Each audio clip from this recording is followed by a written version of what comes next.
मांगो इस देश से, माफी मांगो सोनिया गांधी आदिवासियों से, माफी मांगो औरतों से, माफी मांगो गरीब से, माफी मांगो और शर्म करो।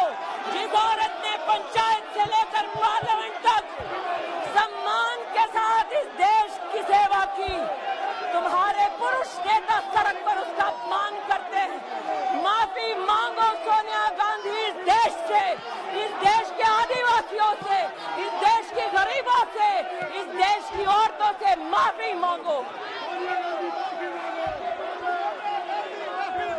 देश की राष्ट्रपति को इस प्रकार से अपमानित करना देता सदन द्वारा, अध्यक्ष महोदय, मूल्यविहीन, संस्कारविहीन राजनीति का प्रतीक है। सड़क पर और संसद पर माफी। आज 12 बजे तक की लिस्ट की जाती है।